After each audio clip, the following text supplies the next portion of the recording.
Personalidades dessa semana traz o dinâmico se preparando aí para esse mês de junho com a ecologia e a sustentabilidade. Aguardem que tem muitas surpresas agradabilíssimas chegando por aí.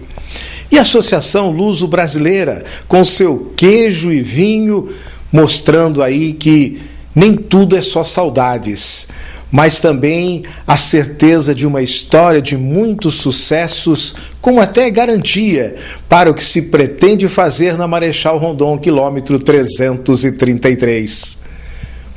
Estamos em ano de eleição, e nada melhor do que candidato de um lado, eleitor de outro, imprensa de outro, saber o que é possível e o que não é possível.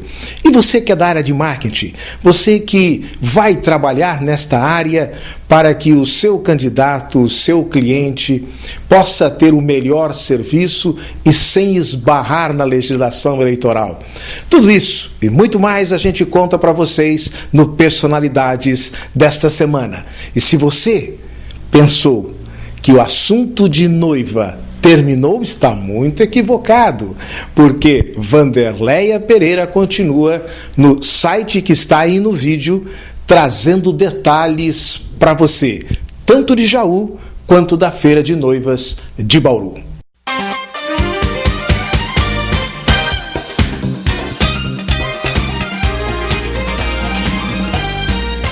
Marco Item é o homem do momento em termos de marketing e marketing político. Afinal de contas, este ano é um ano de eleições. Então, quem é candidato a vereador, quem é candidato a prefeito, quem trabalha na assessoria, quem produz programas para isso, com certeza vai estar atento à fala do convidado que esteve pela OAB Região Bauru, a PJ Região Bauru, não é isso? E vários outros parceiros, possibilitando esse encontro muito importante. Marco Item, da experiência que você tem e pelo que a gente pôde sentir em quem assistiu à sua palestra, que pontos você destaca para os amigos de personalidades em relação a essa preocupação do marketing político, principalmente para este ano? Sim. O principal, não só aqui em Bauru, mas nós estamos vivendo isso no Brasil inteiro, é que a classe política já percebeu, alguns com mais rapidez, outros estão percebendo, às vezes com as suas próprias derrotas dos seus projetos políticos, que o processo eleitoral, as campanhas eleitorais, elas estão sendo profissionalizadas, no bom sentido, na qualificação, no cuidado com a ação política, no planejamento dos processos eleitorais. Tudo isso também tem como consequência a redução do custo, né? Evitar o abuso do poder econômico, dessa imagem negativa que a classe política, ao longo de décadas e décadas da história do Brasil, vem levando isso para o cidadão comum, para o eleitor. A política, o processo político é uma coisa boa e essencial para o processo, para o crescimento de um país. Mas a classe política, ou segmentos da classe política, ainda insistem num processo antigo, caro, não é? Fechado, né? Entendem o partido político como um negócio, como um business e não como uma entidade que tem um papel, tem uma função de representar a sociedade, de levar demandas e de resolver problemas das pessoas, né? Emprego aqui, numa eleição municipal, é o emprego, é o asfalto, é o melhor serviço de saúde, é uma educação de qualidade, são os problemas locais, cotidianos. Quem pode resolver isso é a classe política, mas a sociedade sabe que uma boa parte dessa classe política está viciada num processo negativo. Em muitos casos não é política, é polícia, né? A política sai das páginas policiais e sai da página política e vai para a página policial. Isso a gente viveu em Bauru, já vive hoje em Marília. A gente vê administrações prejudicando a sociedade, prejudicando a cidade. Então, a ação política, ela tem que mudar de patamar, ela tem que ser uma ação mais profissional, ela tem que ser uma ação efetivamente associada às demandas da sociedade. Quem já percebeu isso faz campanhas políticas melhores, mais equilibradas, mais planejadas, mais baratas, sem um envolvimento negativo negativo que a gente vê acontecer. Isso é uma tendência, né?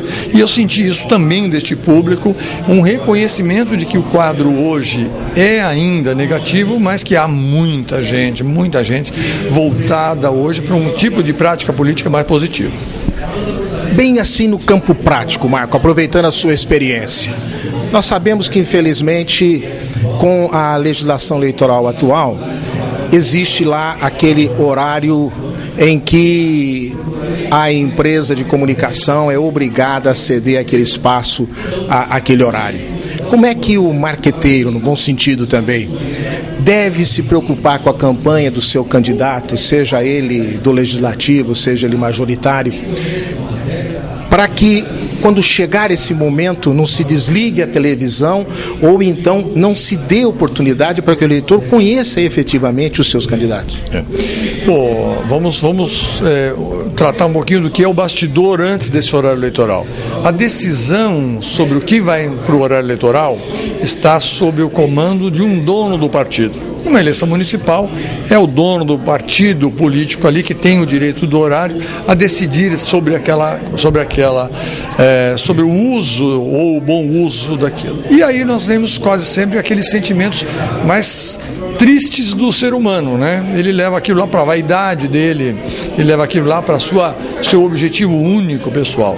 Quando os partidos, as campanhas políticas sabem utilizar esse horário que não é gratuito, que tem um custo tanto para a produção quanto de prejuízo para as emissoras em audiência tal e coisa, e também para o erário, porque tem um custeio disso, né? Rateado.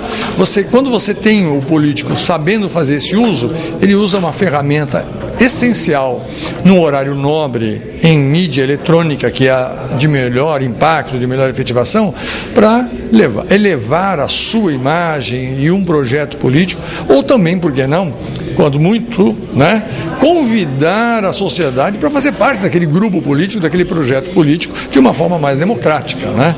Mas o que nós vemos isso ainda, infelizmente, é esse horário sendo utilizado muito fortemente para os seus interesses pessoais de quem é o dono do business, local, estadual, nacional, dependendo, né? Então a gente vê aberrações, campanha de presidente da República, partidos grandes no Brasil, onde o único deputado federal faz uso do horário eleitoral em detrimento dos demais. Então é a subjugação de todos os demais frente àquele que tem o poder de decidir, né? Isso acontece, é uma aberração, mas não há legislação que proíba isso, infelizmente, né? Mas o bom senso dos candidatos e o amadurecimento dos candidatos em relação a esses, entre aspas, caciques de partidos, tem que cair na real. Então, nós temos hoje um ambiente político que ainda ingessa esse processo. Mas cabe à sociedade civil, né? Como há 10 anos atrás a gente não poderia imaginar que teríamos uma lei como a ficha limpa que estaria, né, ainda discutida em poucas pessoas, em poucas entidades, hoje aprovada e valendo e levando ao que a gente chama de pijama político, muitos políticos com ficha suja, entendeu? Então a sociedade vem avançando e eu repito sempre que a sociedade é muito melhor que os políticos que a representa, não é? Então a sociedade está avançada na defesa do meio ambiente, nas questões legais, na consciência da cidadania e tal, e os políticos menos. Agora, pontos polêmicos da ficha limpa. Olha, a questão, a grande polêmica foi a votação, né, que demorou, adiada, tudo mais. Mas foi uma realidade nascida de algumas entidades, né, que começaram a coletar, e veja bem, foram às ruas e trouxeram milhões de votos para que o Congresso Nacional tivesse que tomar uma posição frente àquilo. Nós estamos agora com a lei agora em vigor do acesso do cidadão às informações públicas. O último dia 16 de maio passou a vigorar. Isso.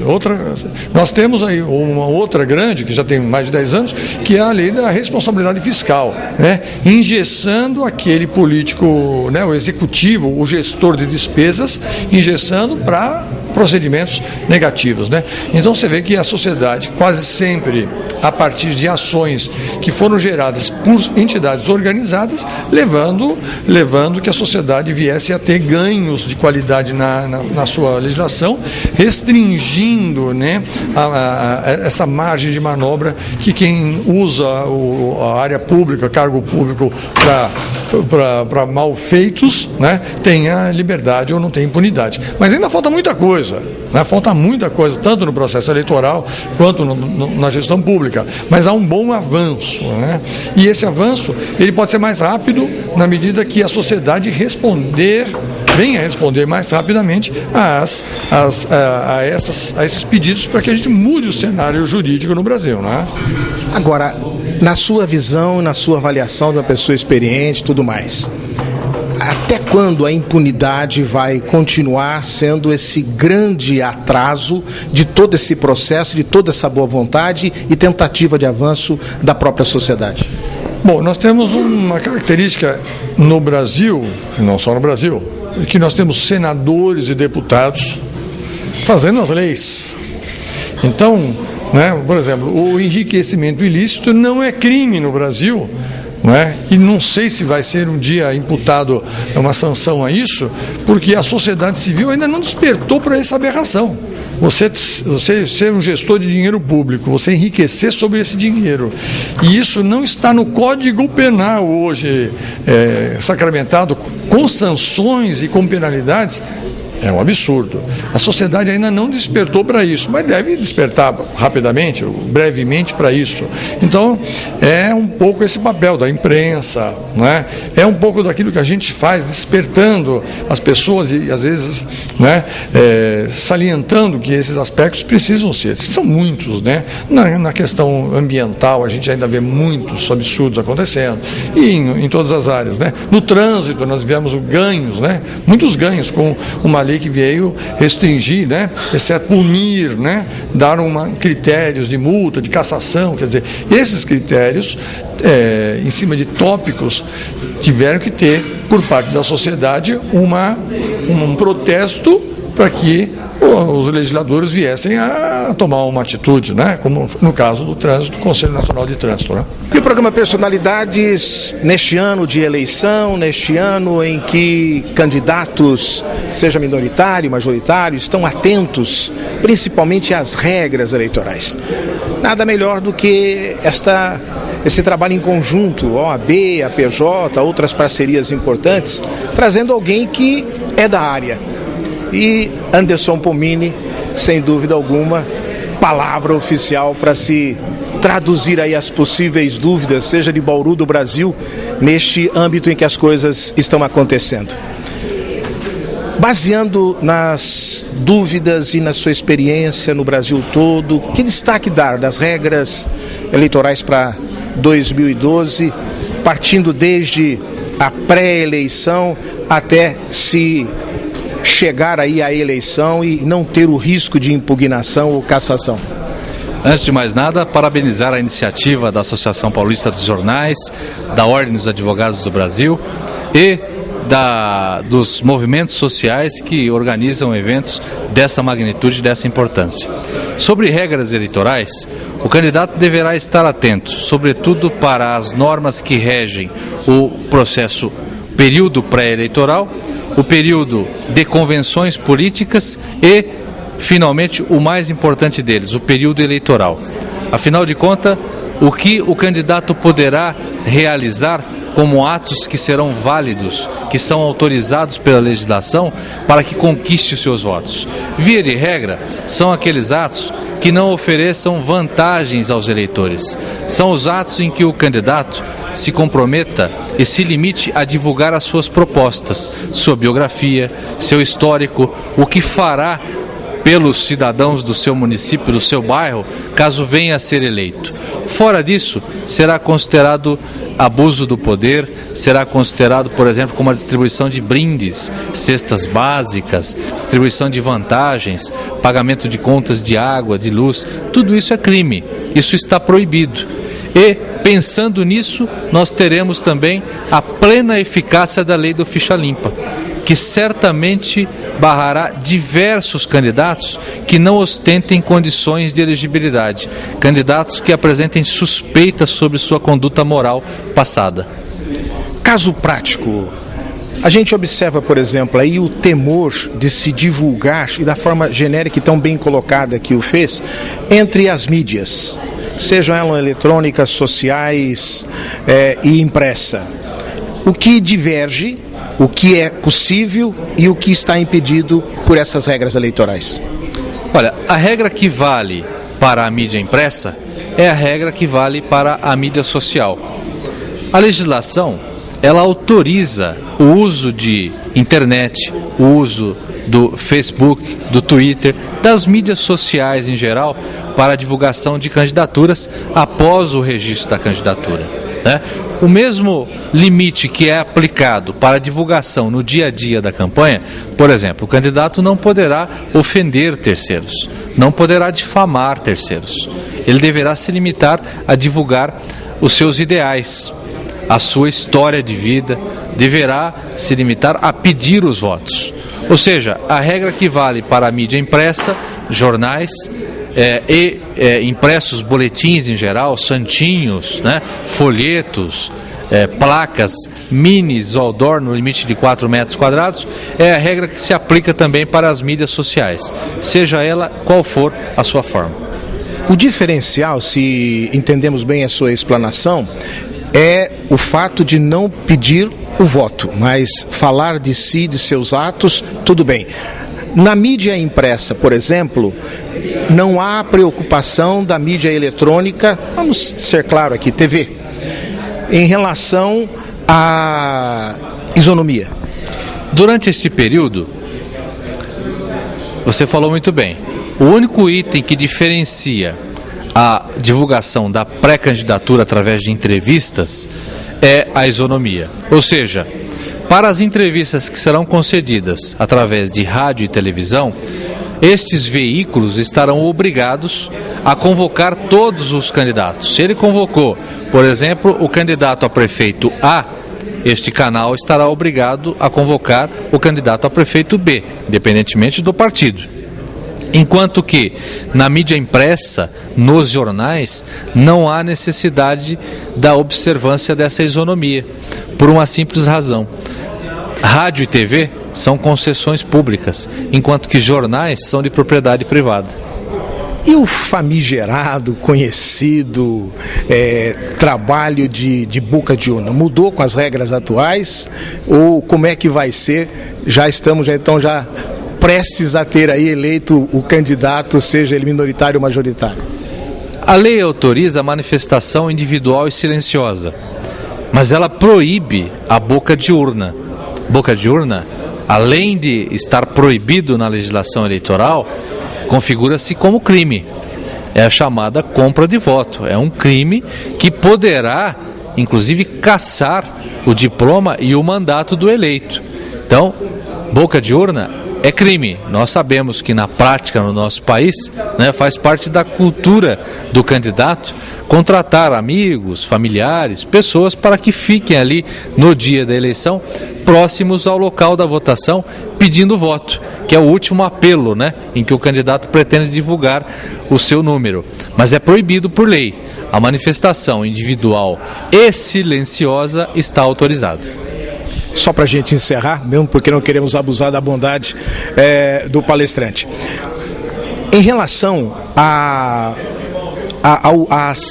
ao uso de uma maneira generalizada, principalmente no que deixa muitos candidatos que não teve a oportunidade de assisti-lo ou de estar em contato com as informações que aqui foi passada na OAB.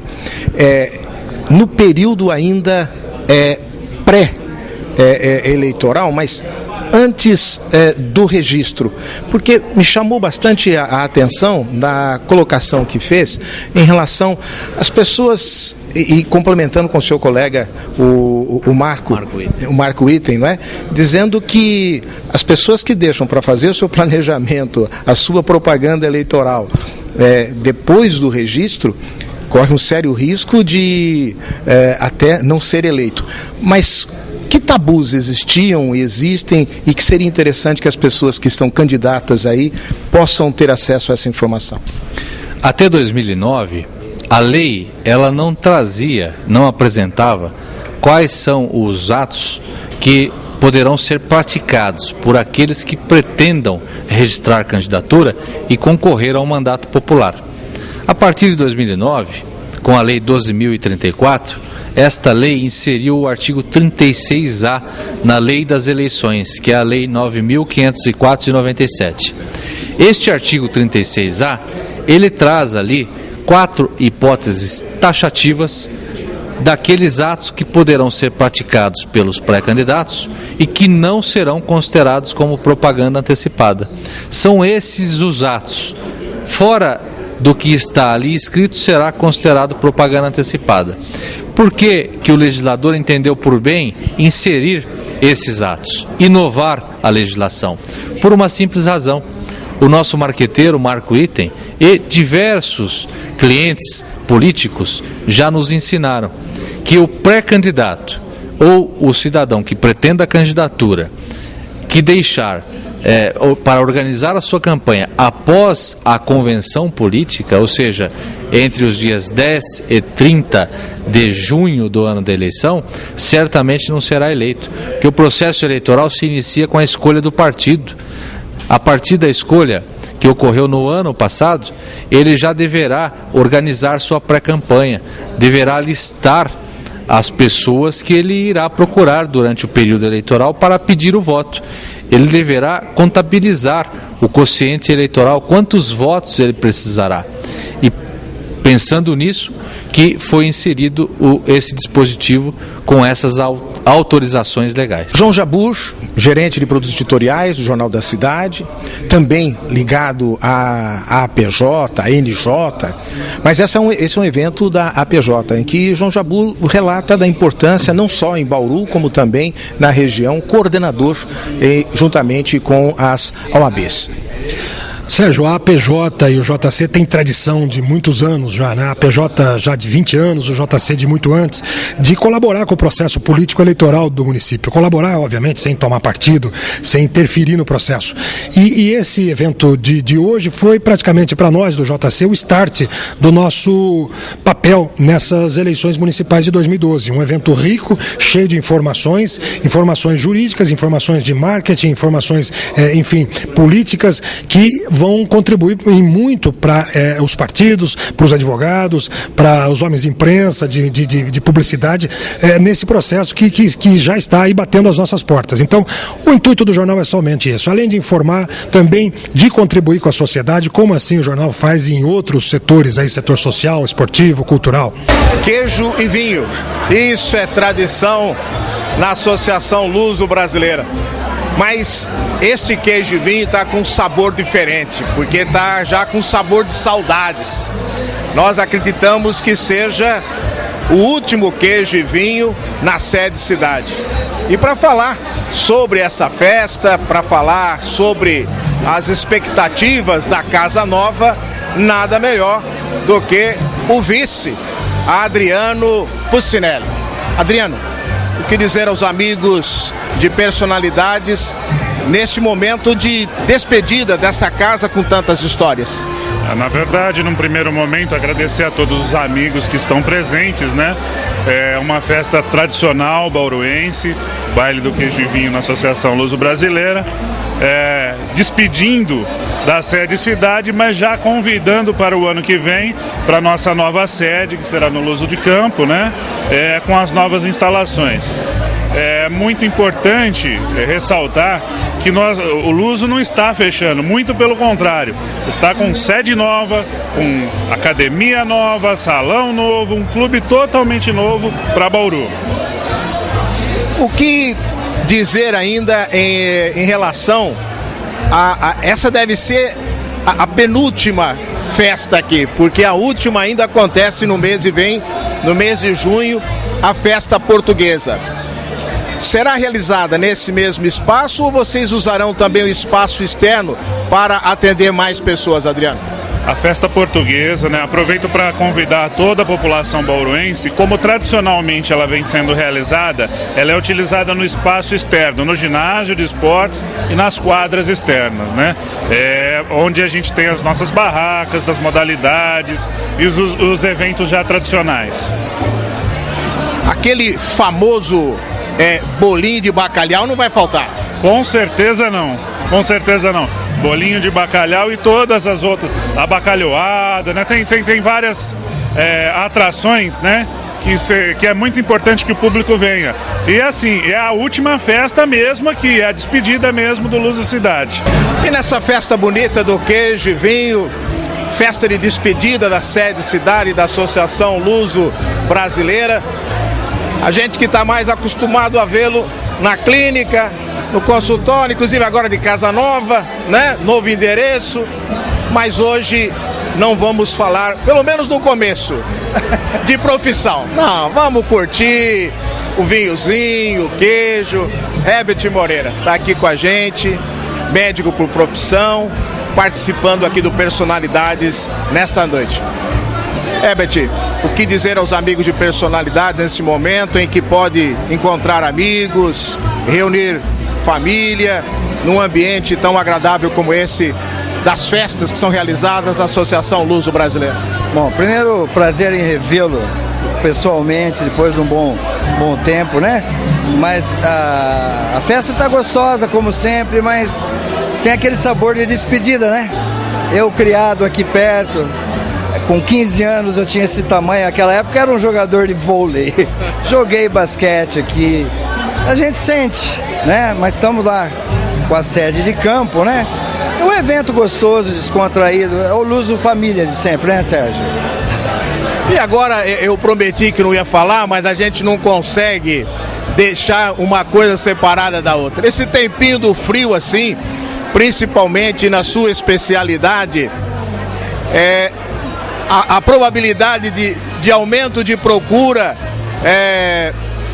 das suas funções, das suas habilidades, aumenta, continua a mesma coisa? Quais os cuidados que se deve ter aí com a sua especialidade em particular, Herbert? Sérgio, a gente pode resumir a resposta numa coisa bem simples. No tempo do frio, é um pouco mito esse negócio que reumatismo piora no frio. Mas com o tempo frio, a tendência de todo ser humano é ficar mais enrijecido, se proteger do frio. Então há realmente um aumento de dores ósseo-musculares, como nós chamamos, né? Mas com certeza o sofrimento maior é na área de pneumologia, não tenha dúvida. Os asmáticos, as crianças alérgicas, o índice é muito maior do que em reumatologia, mas a reumatologia não deixa de ter um aumentinho de procura.